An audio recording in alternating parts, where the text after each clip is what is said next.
বিজেপির দিকে চক্রান্তের ইঙ্গিত কুণাল ঘোষের। তৃণমূলের রাজ্য সাধারণ সম্পাদক তিনি দাবি করছেন যে কলকাতাকে কালিমালিপ্ত করতে দিল্লির চক্রান্তকারীদের সঙ্গে বেসরকারি আয়োজক সংস্থার যোগাযোগ রয়েছে কিনা সেটা তদন্ত করে দেখা হোক। মমতা বন্দ্যোপাধ্যায় মাননীয় মুখ্যমন্ত্রী তিনি যা করণীয় করেছেন, অবসরপ্রাপ্ত বিচারপতি অসীম রায় নেতৃত্বে তদন্ত কমিটি গঠন করেছেন। ফলে আমরা ঘটনা নিয়ে বিস্তারিত কোনো মন্তব্য করব না, তার কারণ বিচারপতি রায় এটা দেখছেন। কিন্তু পাশাপাশি আমাদের এটা দেখতে হবে, আমরা অনুরোধ করব এই অ্যাসপেক্টটাও যেন দেখা হয় যে এখানে এই বেসরকারি অর্গানাইজার, যাকে বিজেপি শাসিত রাজ্য বা অন্য বা কেন্দ্রেরও তো কিছু কিছু যোগাযোগ করতে হয়েছে এই ইভেন্টটা করার জন্য, তো প্রাইভেট পার্টি, তো কোনো একটা চক্রান্ত অন্য জায়গায় সুতোর টান দিয়ে হয়নি তো যে কলকাতাটাকে মেলাইন করো আর অন্য জায়গায় করে দেখাও।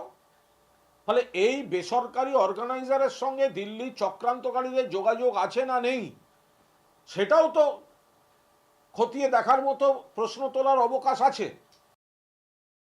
প্রাইভেট অপারেটর কার ঘনিষ্ঠ, কার কাজ করেন, আর তার সঙ্গে বর্তমানের শাসক দলের সম্পর্ক কি? কোন প্রাইভেট অপারেটরের ক্ষমতা আছে কম পয়সায় যুবভারতী ক্রীড়াঙ্গন পেয়ে যাবে, সরকারের এই সহযোগিতা পাবে? মেসিকে নিয়ে তৃণমূল কংগ্রেস যাবার বেলায় যা ঘটিয়ে গেল অত্যন্ত দুর্ভাগ্যজনক।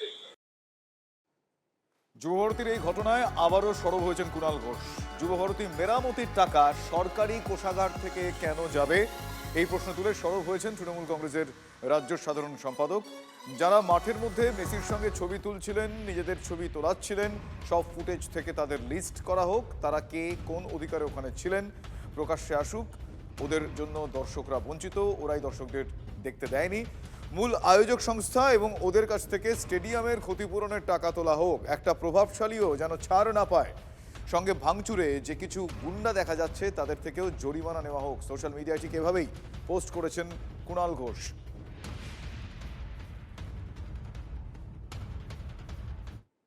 সরকারি আনুকূল্যে জনতাকে লুট করা হয়েছে, পুরো বিষয়টা হতো তৃণমূলের নির্বাচনী তহবিলের জন্য। এই চাঞ্চল্যকর দাবি বিজেপি রাজ্য সভাপতি শ্রমিক ভট্টাচার্য।